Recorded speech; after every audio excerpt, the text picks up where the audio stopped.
పోతే ఇక రోజు రచ్చే కదా. అంతేగా. అట్లాగే నీది ఒక కొత్త పార్టీ.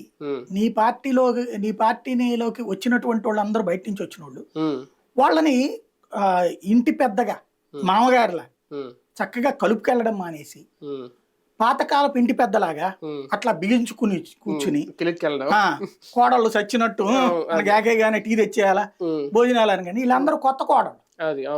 కొత్త కోడళ్ళకి ఏంటి చురుకుదనం ఉంటది, ఆత్మవిశ్వాసం ఎక్కువ ఉంటది, బానిసత్వం ఏంటనే ఫీలింగ్ వద్ద ఈ తరపు కోడళ్ళకి. పాత కోడళ్ళు అయితే గనక మామగారిని ఎంత మొప్పిద్దాం, అత్తగారిని ఎంత మొప్పిద్దాం అనే కాలం అప్పటిది.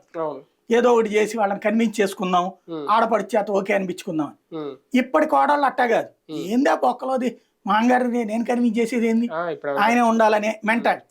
ఈ కొత్త తరపు కోడళ్ళు కొత్త తరపు అల్లుళ్ళ గురించి ఈయనకి ఆలోచన రాల.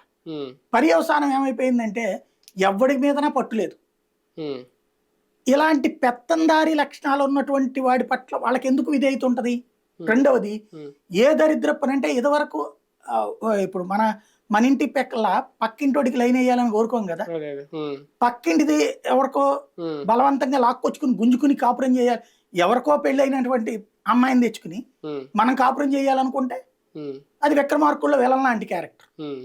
అది ఇక్కడ అన్ని పార్టీల్లో ఉన్నటువంటి వాళ్ళనందరినీ నువ్వు ఉద్యమ పార్టీగా వచ్చి నైతిక విలువలతో కూడిన తెలంగాణ రావాలి,